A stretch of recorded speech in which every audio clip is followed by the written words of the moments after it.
Hello guys, সবাই একটা ছোট্ট মিনি ব্লগ নিয়ে তোমাদের সামনে চলে এসেছি। এটা চলে আজকে দুপুরবেলার ভিডিও। তো ওয়েটার দেখতে করে বাজে, এখন বাজছে 4:26। তো এখন আমি মিনি ব্লগটা নিয়ে তোমাদের সামনে এসেছি। এত সময় আর কি একটু মিনি ব্লগ করছিলাম, ওদের সাথে শেয়ার করতে পারছিলাম। তো এখন করবো, চলো আমাদের ঠাম্মার ঘর থেকে আজকে আমাদের এখানে শনি পূজা, সেটা তোমাদের আজকে আমি দেখাবো। চলো, তো দেখছি আমি হেঁটে হেঁটে যাচ্ছি ঠাম্মার ঘরে। প্রায় দ্রুত গতিতে ছুটলাম ঠাম্মার ঘরে। আজকে মেয়েকে চিনে আমাদের একটু বড় মা হেঁটে হেঁটে যাচ্ছে এদিকে।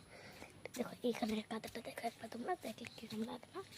তো দেখো সব কিছু দেখে দেখে তোমরা ঠাম্মার ঘরে নিয়ে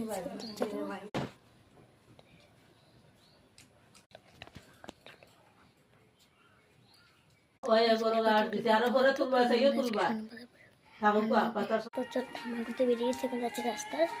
তো এখন দেখছি মাইকিং করছে, তার জন্য শুনতে যাচ্ছি আমি। এলাকায় এসব আসে, তো এগুলো চুল বিক্রেতা।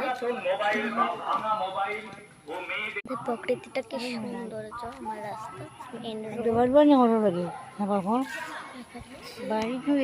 ভালো করে যে সাউন্ডটা তোমরা দেখে নাও। আজকের সাউন্ডটা দারুণ ছিল আর কি, রোদ উঠেছিল, আপনাদের দেখতে পাচ্ছিলাম। তো গাইস, এই যে বাড়িটা তোমরা দেখতে পাচ্ছ, এই বাড়িটা হলো আমার বেস্ট ফ্রেন্ডের। আর কেউ আমার 1 বছরের বড় কিন্তু আমরা বেস্ট ফ্রেন্ড। দেখো বয়স যতই হতে পারে কিন্তু সবাই বেস্ট ফ্রেন্ড হতে পারে। এই বাড়িটা হলো আমার বেস্ট ফ্রেন্ডের। ও আগে ক্লাস 4-এ পড়ে, আমি ক্লাস 3। আজকে তোমাদের আমি একটা জিনিসই বলবো। তো আমি ক্লাস 4-এ পড়ি, আর আমার বয়স 10 বছর। আর কিছু বলে আমি আমার স্কুলে পড়ি। এখন আমি আমার স্কুলে